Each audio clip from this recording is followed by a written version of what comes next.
Ikhwani, salam alaikum, j'espère que vous allez bien. Alors, dans les vidéos 401 et 402, donc les vidéos 401 et 402, nous avons étudié les dipôles élémentaires. Donc, nous avons étudié les dipôles linéaires, élémentaires. D'accord?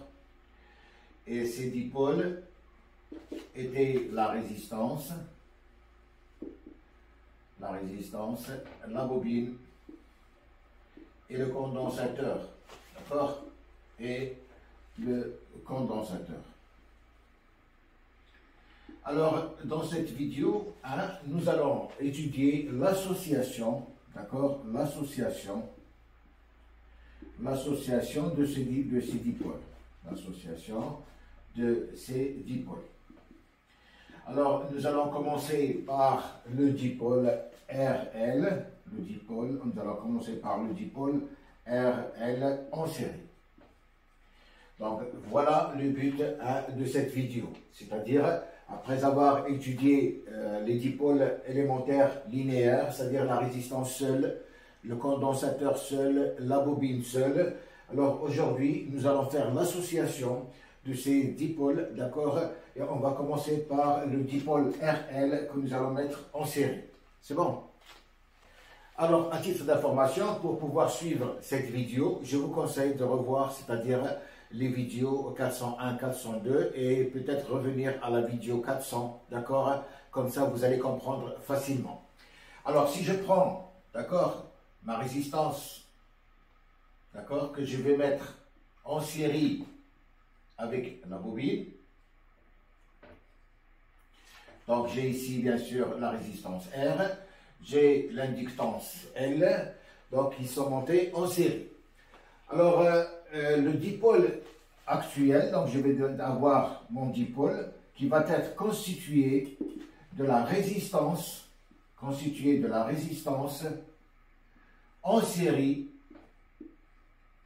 avec l'inductance, avec L. Donc mon dipôle n'est pas R seul, il n'est pas L seul, mais le dipôle c'est R plus L. Attention, d'accord? Donc mon dipôle actuel c'est R plus L et non pas le dipôle élémentaire R ni le dipôle élémentaire L. Et c'est ça, c'est l'association de ces deux dipôles.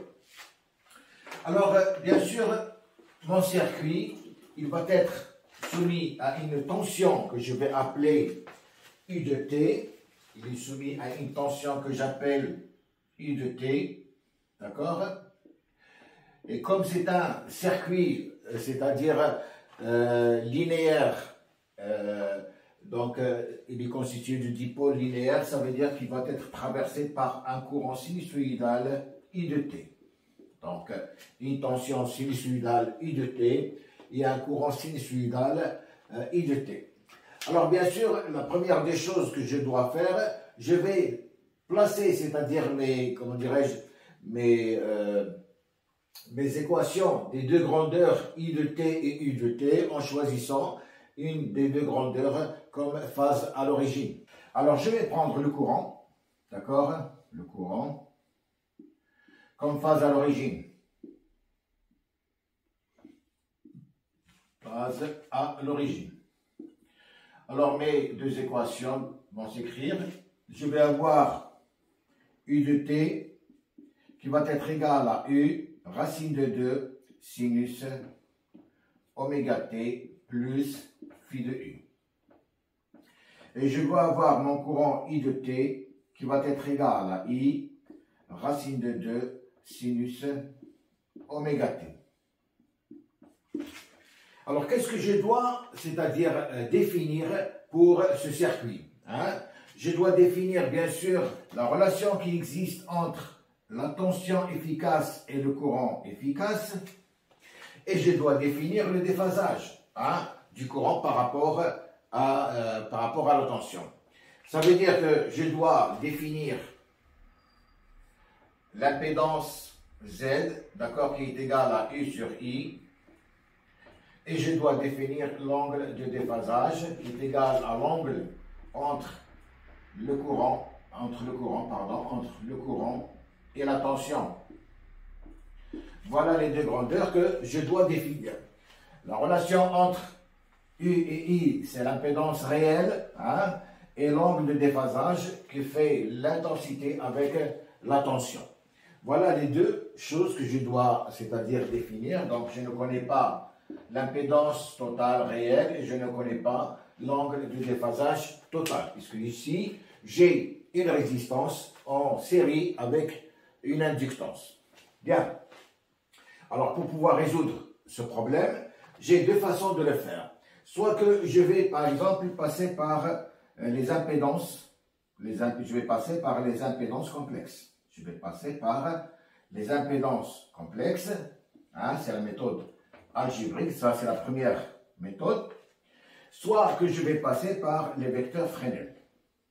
Les vecteurs Fresnel, c'est-à-dire la méthode géométrique. Hein? J'ai deux possibilités pour déterminer Z total et déterminer l'angle de déphasage, soit que je vais passer par les impédances complexes, c'est-à-dire que je vais calculer l'impédance de R et l'impédance de L et trouver l'impédance totale, soit que je vais passer par les vecteurs Fresnel. Alors nous allons faire les deux méthodes, donc on va commencer déjà par c'est-à-dire la méthode complexe, et après on fera la méthode géométrique. Alors je vais commencer par la méthode algébrique, petit a, donc la méthode algébrique.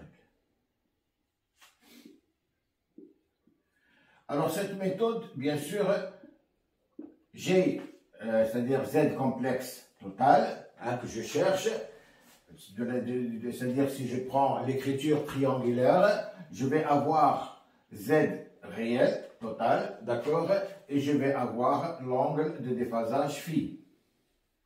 Ça, c'est l'écriture triangulaire. Et bien sûr, Z, le module,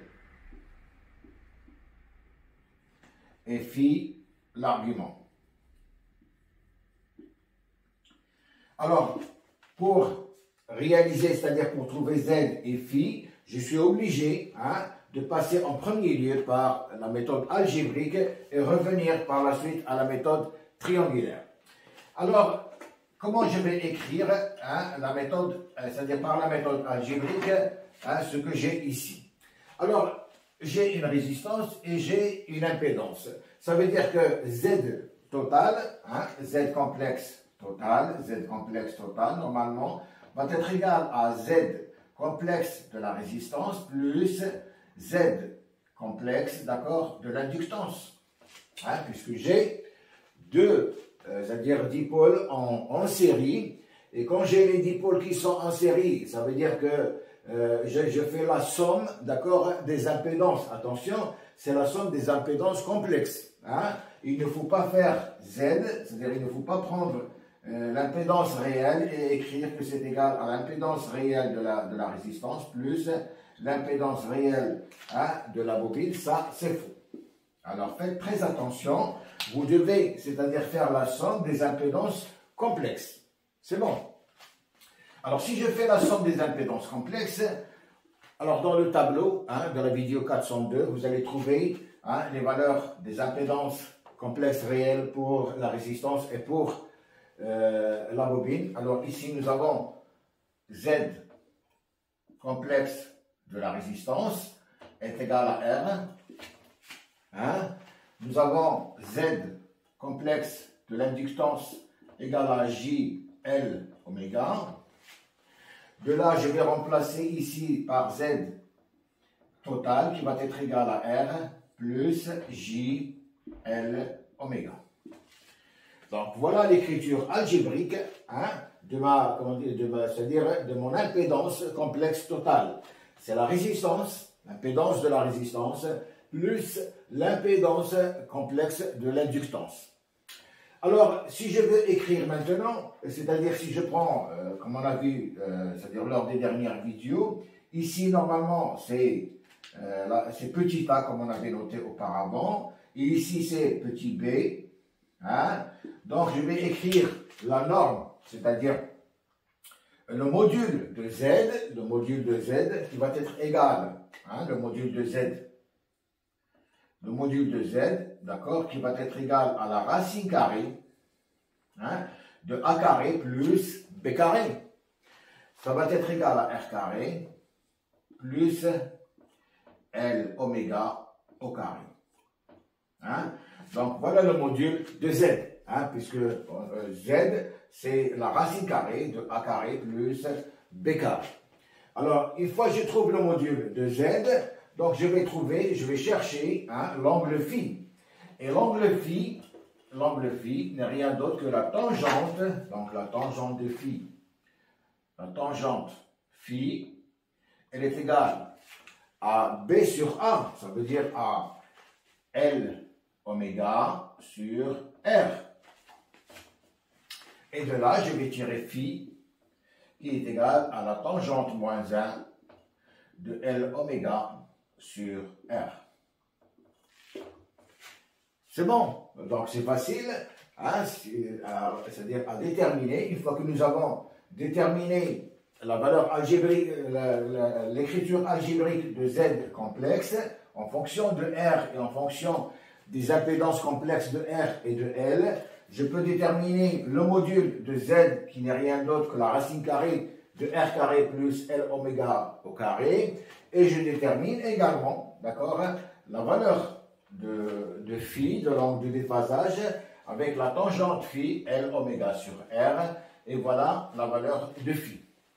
Alors, une fois que j'ai déterminé ça, bien sûr, je peux écrire, c'est-à-dire, je peux écrire Z triangulaire si je veux, mais l'essentiel, c'est que je viens de déterminer, hein, Z, et je viens de déterminer l'angle phi. Et Z, bien sûr, n'est rien d'autre que U sur I. C'est le rapport, hein, des tensions efficaces, c'est-à-dire U sur I. C'est bon. Bien. Alors voilà la première méthode, c'est-à-dire algébrique complexe.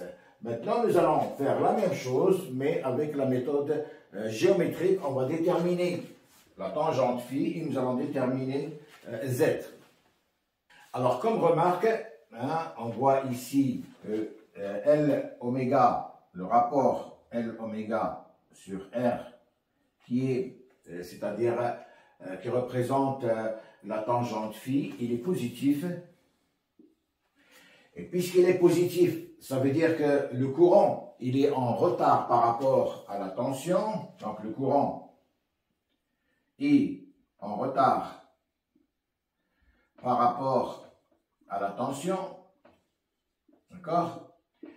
Et ce retard, bien sûr, il est créé par la bobine. Puisque la bobine, on a dit qu'elle fait un déphasage, c'est-à-dire elle met le courant en retard par rapport à la tension de 90 degrés. Hein? Donc pour elle, on avait vu que le courant, d'accord, il était en retard par rapport à la tension de 90 degrés. De 90 degrés. Ça, c'est l'inductance L. Hein? Donc, l'effet de la bobine sur R, c'est ça qui fait que nous allons avoir un angle phi, d'accord, qui va être, c'est-à-dire qui va être compris entre 0, qui est la, c'est-à-dire la valeur de R, puisque c'est-à-dire pour le module, pour le dipôle R, nous avons I qui est en phase avec la tension et qui va être inférieur à phi de L. Donc, il va être compris entre ces deux. Parce que si L a une valeur importante par rapport à R, nous allons avoir, c'est-à-dire un retard du courant d'un certain angle. Parce que la bobine va avoir tendance à faire varier, hein, l'angle phi de 0 à 90 degrés. Si par contre R elle est supérieur à L, nous allons avoir, c'est-à-dire R cet angle va tendre vers 0, hein, puisque c'est R qui a la plus grande valeur et la plus grande influence, et U va tendre vers 0. C'est pour ça que l'angle phi que nous allons avoir ici va être compris entre 0 et l'angle de déphasage de la bobine en fonction de l'inductance c'est-à-dire qu'elle a. C'est bon. Alors tout ça, nous allons le voir bien sûr dans la méthode algébrique, dans la méthode géométrique. Bien. Alors, nous allons voir la deuxième méthode. Alors B, la méthode géométrique, ou bien si vous voulez, les vecteurs Fresnel. Les vecteurs Fresnel. Alors, dans un tel circuit ici, nous avons, comme on a dit, la résistance en série avec l'inductance. Ça veut dire que la tension, pour deux dipôles qui sont en série, les tensions de R s'ajoutent avec la tension de L. Par contre, le courant reste le même. Ça veut dire que je vais avoir U de T qui va être égal à la tension UR de T plus la tension c'est-à-dire UL de T. Ça veut dire qu'ici, je vais avoir une tension UR de T. Et ici, j'ai la tension UL de T.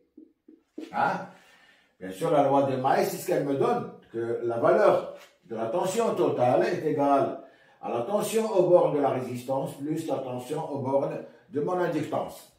Alors, de la manière, c'est-à-dire vectorielle, je vais avoir U est égal à UR en vecteur plus UL. Voilà, vectoriellement, la tension totale va être égale à la tension aux bornes, c'est-à-dire le vecteur aux bornes, le vecteur qui représente la résistance, plus le vecteur qui représente l'inductance. Alors, je vais tracer déjà ces deux vecteurs. Mais avant de les tracer, je sais qu'est-ce qu'il y a en commun. Le courant, il est commun, c'est-à-dire que c'est le même courant qui traverse la résistance et la bobine. Ça veut dire que je vais prendre le courant comme origine de phase, puisqu'il ne change pas.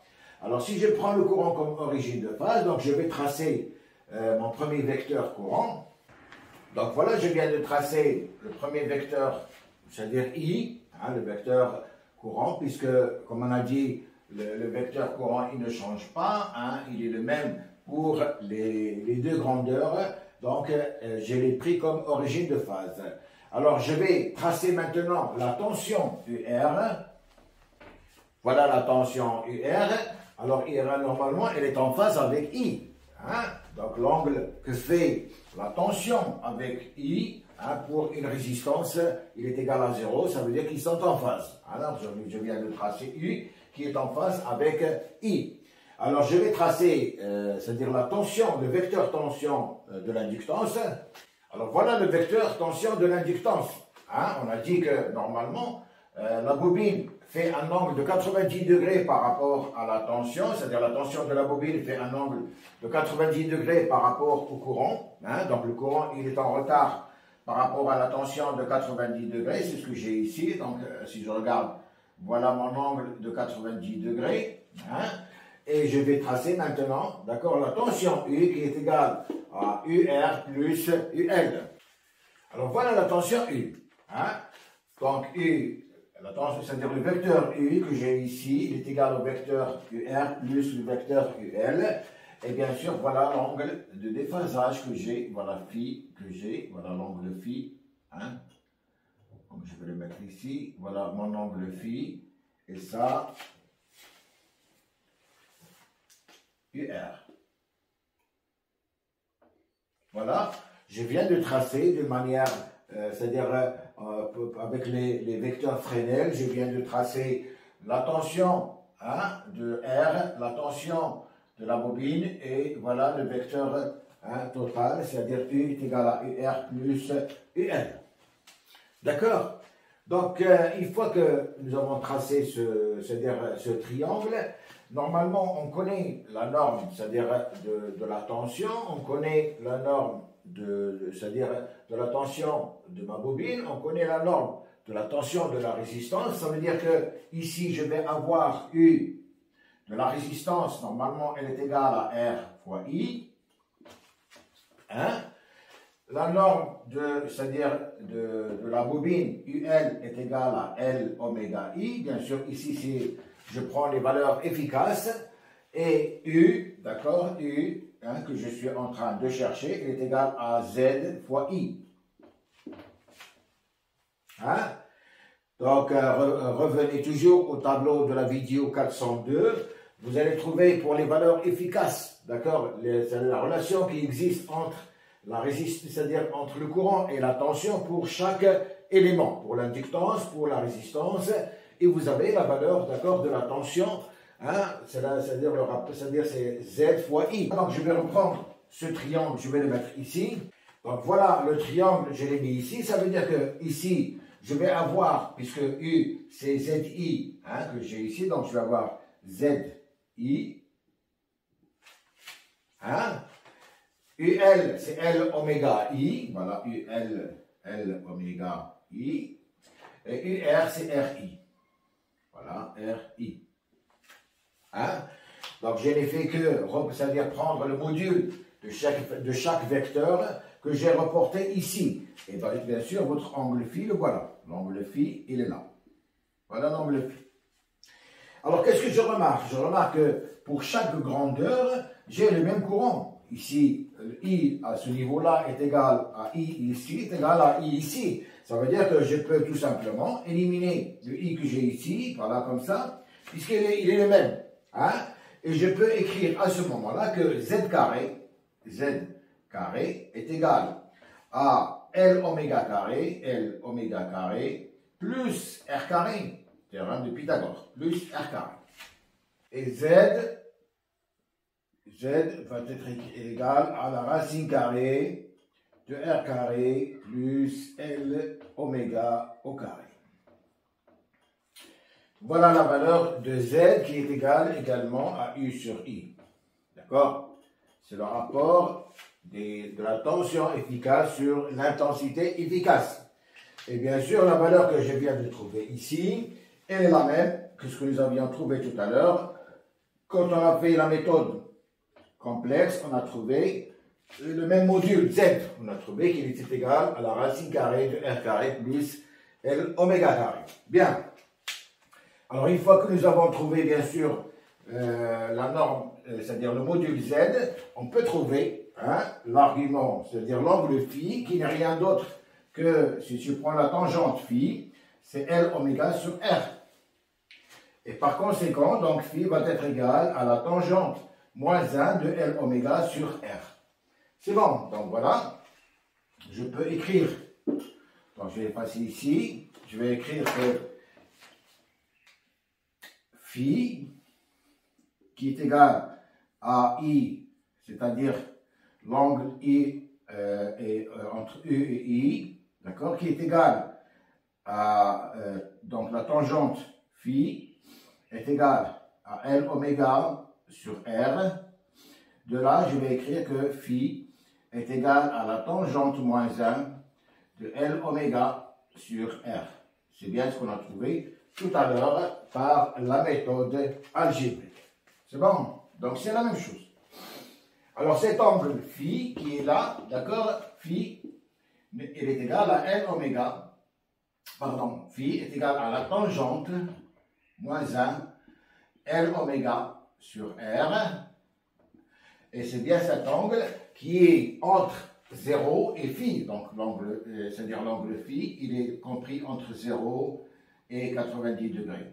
Hein, vous voyez ici, voilà la bobine, c'est-à-dire l'angle qu'elle fait avec le courant, mais ici avec ces deux, c'est-à-dire avec la résistance et la bobine en série, ça veut dire qu'il y a une résistance qui tire d'un côté, il y a la bobine qui tire d'un autre côté, ça veut dire que cet angle phi, il est compris entre 0 et 90 degrés.